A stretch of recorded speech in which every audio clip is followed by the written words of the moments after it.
I am going to be 34 years old within 6 days, give or take. And why you gotta say your age though? a lot of people say that. Okay. I'm gonna be 28.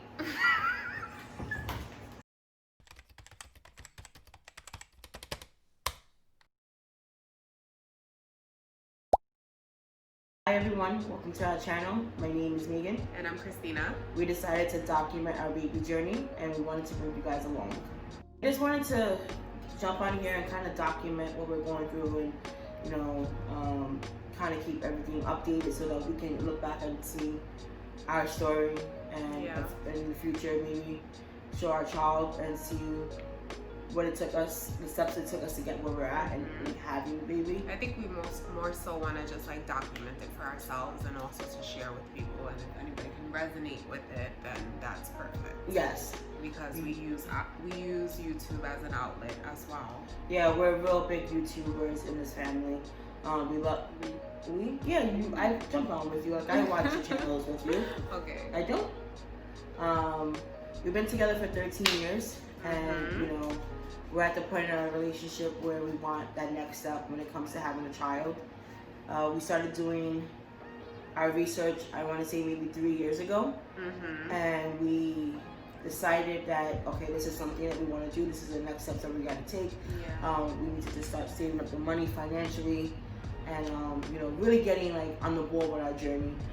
Well, last year we went to a fertility clinic just for a consultation, just to see how everything was. Yes, to get like answers, questions, like answers that we had, and if this is something that we're gonna do, like what other steps that we need to take in order for us to achieve it. And then this year, when we switched our insurance to help with fertility treatments, we went to a specialist. February? Yes. No. The end of February. It was the end of February. It was like February 27th. February 27th. I remember the date. Yeah. We went in February and we started talking to a doctor regarding like, okay, so what do we do? How do we proceed with this? And basically, right? Like, what are the next? Like, what do we have to, like, what actions do we need to take in order for this to be reality? Yeah. Right. So we talked to a specialist in February. We were going through some back and forward with doctor visits and appointments. Yeah, because we had to do some tests. So it was like blood work. Yeah, blood work. It was a full panel blood work. That's one thing they don't tell you. I'm sorry to cut you off, but that's one thing they don't tell you as far as like same-sex relationships. Although I am not giving you my eggs or donating my eggs or anything like that. What's it called? Receptacle IVF? Receptacle IVF. Right, we're not doing that. Your partner still needs to get tested by the FDA to make sure that they're clean and they have a clean bill of health regarding any STDs or anything of that sort. So we both got tested. Everything came out good and clean.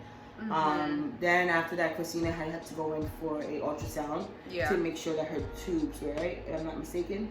It was an ultrasound just to see like if your ovaries, if you have any cysts in your ovaries and follicles in your ovaries, and to make sure that your eggs are developing. So it's 3 days into your cycle. You have to go for internal ultrasound and blood work. Hormone blood work. Yeah. And then after that, I think a few days later, we went for the HSG, I think it's called. HSG testing, which is a testing that it's an x-ray that they do, and they insert dye? Yeah, so they insert dye into your uterus just to make sure that your tubes are not blocked.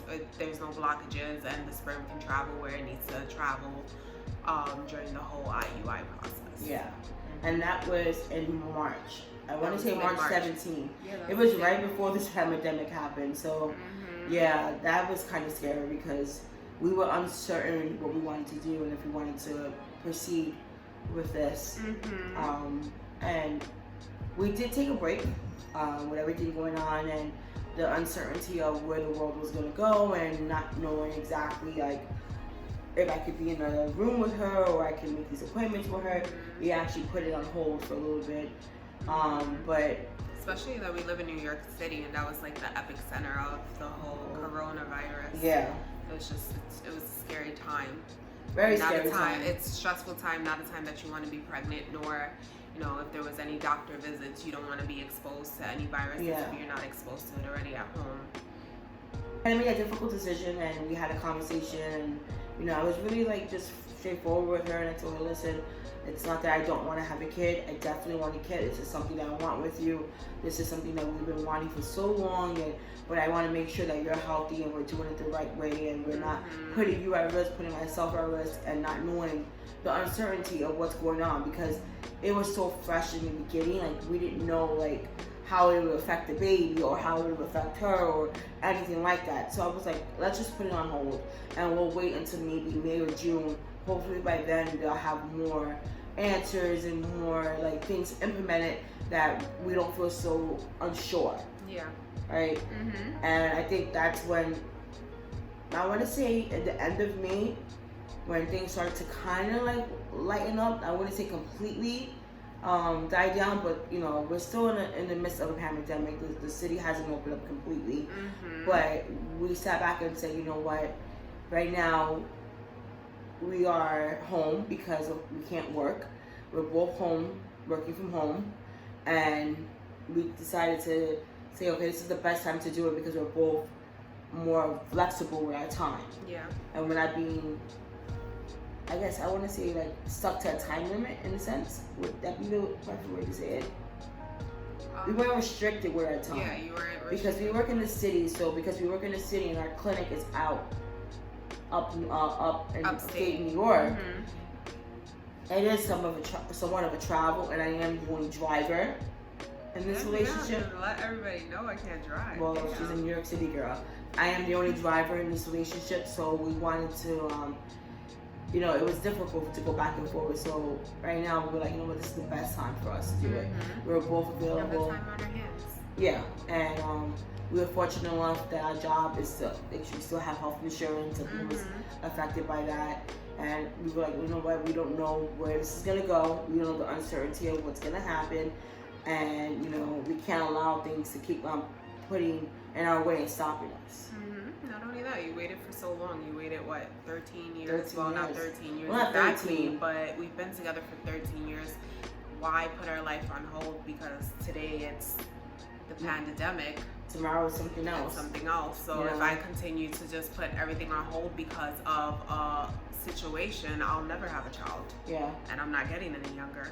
No, we're not. You know, our birthdays are soon, and we wanted to do this, you know, before we go into another year, because we just want to make sure that we're taking the necessary steps to start the journey. Yeah. Oh, so we decided in the end of May that we were gonna do it again. And end of May? Yeah, it was around May 20th. I remember because we drove up around May 22nd. Okay. Because it was around my dad's birthday. Okay. So I remember that. So around mid-May, we discussed it and we said, you know what, it's not as bad as it was prior with this whole coronavirus. You know, the numbers are going down rather than going up, and you know, we follow certain, like, protocols as far as, like, what was that board that you were researching, the medical board that we were ASRM something, American Society American Reproduction Society something. I don't remember it. We'll get that name for you. But we definitely were paying attention to, like, things of that and any announcements. And one of the things they did mention in the article was that they were going to start doing inpatient procedures again. Yeah. In the clinic, but it would just be limited to just the patient going in. I wasn't that keen on that. It kind of bothered me, but at the same time, I was like, you know what? Let's just start it. Right now is the best time to do it, so I'm not going to keep putting this on pause, but let's just do it this way. It's unfortunate that I can't be in there with her because I want to be her support system, but at the same time, she knows I'm with her. I'm going to the appointments, I'm driving her. I'm there every step of the way. Yeah. So in May, we decided that we were going to do it again. I called the clinic. I let the clinic know that we were going to proceed with IUI this cycle. So the next steps was for me to call back once I got my period, right? So on cycle day 1, that was the next steps I had to do. Oh no. The next steps was to order the sperm. Order the sperm. Because we needed to order the sperm before the cycle. Yes, they don't tell you how difficult that part is, you know. Yeah. It's very difficult to find someone that you kind of connect with on a level, because you're really just going off of pictures and going off of a profile. And it's like, you want to believe these profiles are real, and you want to believe those are the real answers, and this is how the person is. But it's ultimately a toss in the air. And it's also very difficult because we are of Puerto Rican descent, and we wanted to, and I'm Puerto Rican and Cuban, she's Puerto Rican, and we wanted to find somebody of our ethnic background, which was very difficult. Didn't have a lot of options. Yeah. You know, we did find a donor that was Hispanic that we thought like resonated with us, so we went with that one. Yeah. You know. And with our clinic, we have to choose to. Our clinic actually orders the sperm for us, which I know a lot of clinics don't do that, but our clinic specifically orders the sperm for us. So we had to pick 2 donors. And one was the donor that we wanted, and then the second one was a potential donor just in case the first donor wasn't available. Yeah. So trying to narrow it down. That took us a few days to narrow. Or which one is the best, and which one should we pick as our top pick, and which one should be our secondary pick, was like, that took us a while as well. Took us a while because at first the second pick was actually our first pick. Prior to us putting this on pause, we had selected that donor back in March, and we really liked him. But then when we went back on the site to look at other potential donors, we actually liked this other guy that we really resonated with. I really kind of resonated with him because I just felt like his answers to certain questions kind of were something how I would answer things. Yeah, he answered his questions the way you would answer his questions, and you can tell like his personality was it was similar to your personality. Exactly. Which is completely different from mine. So we're polar opposites. It's crazy. But yeah, so we did that. We selected our sperm. We let the facility know which ones we wanted. And then we were just waiting for a phone call to let us know what the next steps be. And then the next steps was to call on cycle day 1. Yeah. Which my period was late by. Her period was late by like 6 days, but I was telling her, babe, you're always late. It doesn't matter what it is or who is it for. You're never on time. So stop stressing yourself out. It's gonna come. You know, we've been working so hard towards this, and we just gotta stay positive, optimistic, and make sure, you know, and put positive energy out there, and it'll work in our favor. And sure enough, on day 6. 6 days late.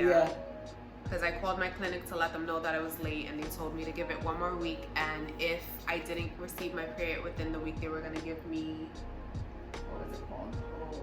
Provera, I think it was called. Some pill called Provera. So it's a pill that you take for 10 days, and it helps force your period down, which is not the route that I wanted to go because I'm already on hormonal medication.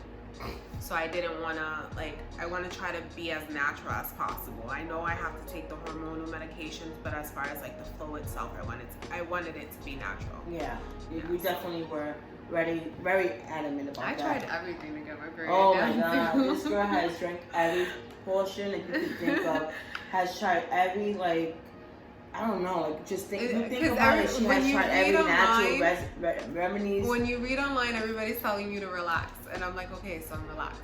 Let me do yoga. I'm relaxed. Let me take a bath. I'm relaxed. Why my period's not coming? I'm sleeping. I'm relaxed. I'm exercising. I'm not relaxed. It was horrible. It was, but she finally got it. Yes. So we called on cycle day 1. Yep. And then we had to come in on cycle day 3 for another ultrasound. And for blood work. I started taking flow med on cycle day 3, and I think I'm on my fourth day. I was so nervous because you read all these side effects like mood swings, and if you know Christina, she has nothing but mood swings. So I'm like, oh man, this is gonna be hell.